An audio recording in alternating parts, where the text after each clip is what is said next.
नमस्कार श्रोते हो, रेडिओ जयंतच्या आनंदी कट्ट्यावर मी अनुराधा आपण सर्वांचं मनपूर्वक स्वागत करते.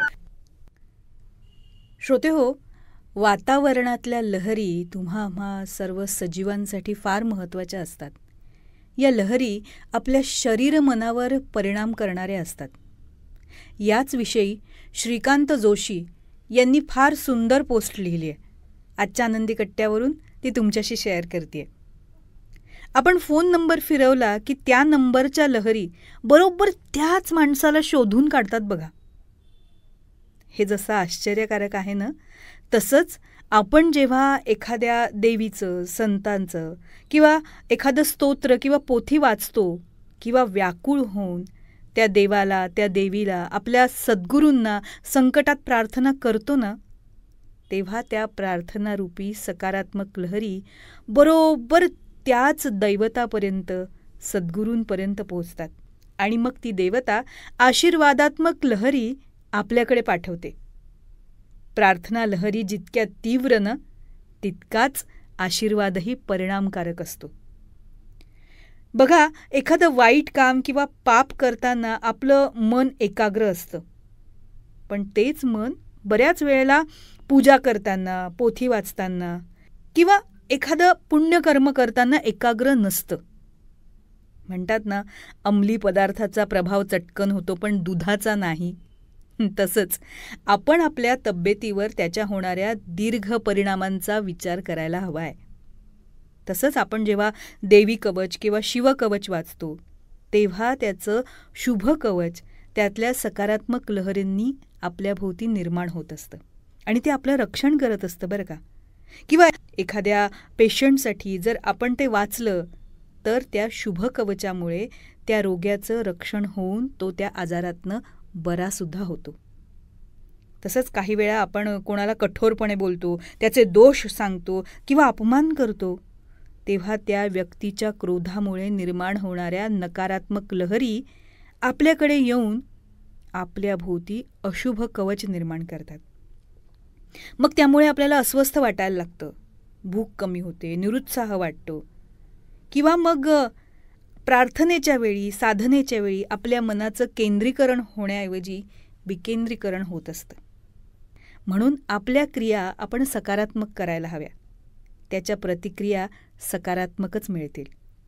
नकारात्मक क्रिया केली तर नकारात्मकच प्रतिक्रिया मिळणार आणि क्रियेला प्रतिक्रियाही होणारच. कारण लहरींचं जाळं हे सगळीकडे पसरलेलं असतं ना, आणि ते खूप परिणामकारक असतं. आपल्या संतांनी यावर अभ्यास करूनच लोकांनी कसं वागावं, आचार विचार कसे असावेत याबद्दल सांगितलं आहे. गुरु बऱ्याचदा दूर अंतरावरूनही आपल्या शिष्याला दीक्षा देतो किंवा एखादा संदेश पाठवतात. शिष्याला तिकडे त्याची तीव्र जाणीव होते. हे बऱ्याचदा घडलंय, घडतं सुद्धा. मोबाईल तर आता आलेत, पण विचार लहरींद्वारे एकमेकांना संदेश पाठवणं ही शक्ती उपासनेनं त्या काळीसुद्धा अवगत करता येत होती. साईचरित्रात तर त्याचा उल्लेख आहे की श्री वासुदेवानंद सरस्वती यांनी एका व्यक्तीकडे साईबाबांना देण्यास एक श्रीफळ दिलं होतं. ते ज्या क्षणी त्या शिष्याच्या हातात पडलं त्या क्षणी साईंना त्याची जाणीव शिर्डीत झाली होती. ही व्यक्ती आपल्या गुरुबंधूनं दिलेलं श्रीफळ आपल्यासाठी आणतंय. शेगावात गजानन महाराजांनी देह ठेवताना साईनाथांना माझे सर्व शिष्य आता तुम्ही तुमच्या पदरात घ्या अशी विनंती केली आणि त्या क्षणी शिर्डीत साई अतिशय भावविवश झाले आणि म्हणाले, माझा भाऊ गेला. आजही परगावी राहणाऱ्या मुलानं आईची तीव्र आठवण काढताच आईला समजतं, ती गलबलते. संकट काळात गुरुचं स्मरण केल्यास त्या क्षणी आपलं संकट टळतं, ही त्या सद्गुरूंनी पाठवलेल्या आशीर्वादरूपी लहरींमुळेच.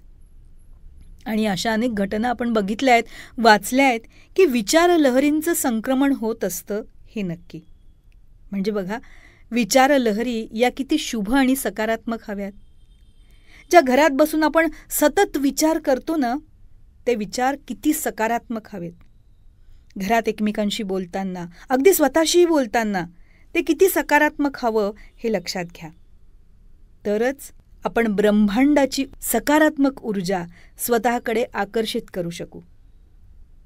जे आपण बोलू, ज्या गोष्टीचा जसा विचार करू तेच सगळं आकर्षित होईल आणि त्याच गोष्टी घडतील.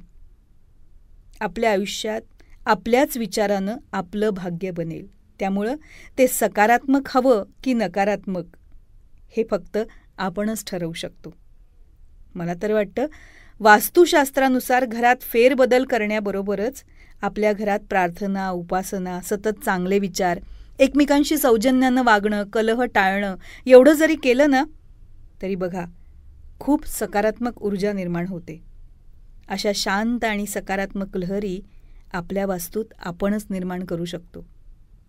तेव्हा कायम असं सकारात्मक वागून, सकारात्मक विचार करून निर्माण होणाऱ्या सकारात्मक ऊर्जेचा अनुभव नेहमी घेत राहायला हवा. तेव्हा श्रोते हो, हा होता आनंदी कट्ट्यावरचा आजचा सुंदर विचार. तुम्हाला तो कसा वाटला याविषयीची तुमची कमेंट बॉक्समध्ये नक्की लिहा.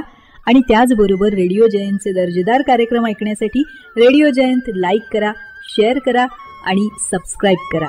रेडिओ जयंतचं सबस्क्रिप्शन फ्री आहे. आणि त्याचबरोबर नोटिफिकेशनसाठी बेल आयकॉनवर क्लिक करायला सुद्धा विसरू नका.